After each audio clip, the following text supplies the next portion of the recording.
Hello everyone and welcome. We're going to talk about Chapter 11, Natural Grammar and Speaker Performance. My name is Oscar. Have you ever wondered how a tiny human barely able to hold a spoon can suddenly start speaking and understanding language? Today I'm going to explore this mystery with you. How do children learn language?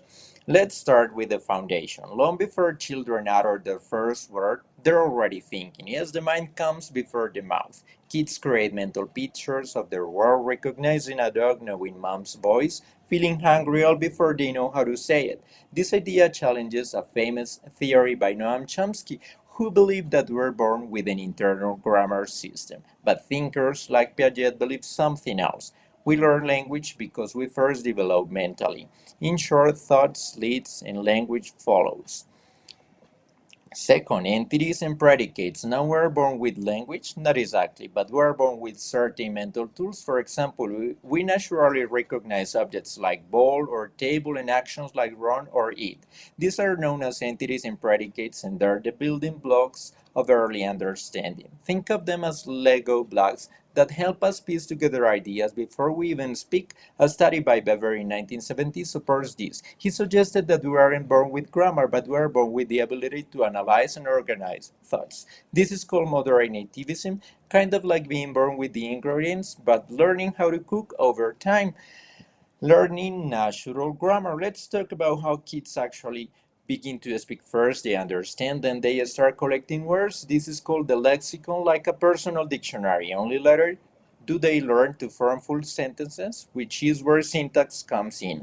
We call this process natural grammar. Children don't start with grammar rules. Instead, they guess how languages works, tested, and learn from feedback. For example, a child might say, I go to the park, and then hear, no, you went to the park. That's how they refine their understanding. Okay, let's continue. We're born with full grammar. In reality, it seems kids build grammar from experience, just like learning to ride a bike. You fall, you adjust, and eventually you ride smoothly. Brain and sound association have the same. Another important point is how children match sounds with meaning. Language begins when children connect what they hear with what they know. It's not about memorizing grammar, it's about linking familiar experiences to the sounds they hear. Think of it like a puzzle. The more they hear and understand, the more pieces they can fit together.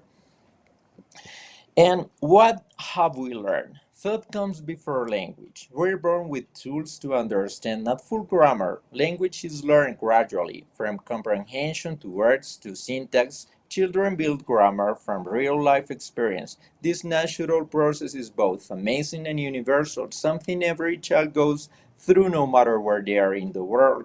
So, next time you hear a child say something cute or grammatically wrong, remember they're not making a mistake, they're making progress. And here's the question for you. If children can learn language so naturally, what does that say about the way we should approach learning new things, especially a second language? Thank you.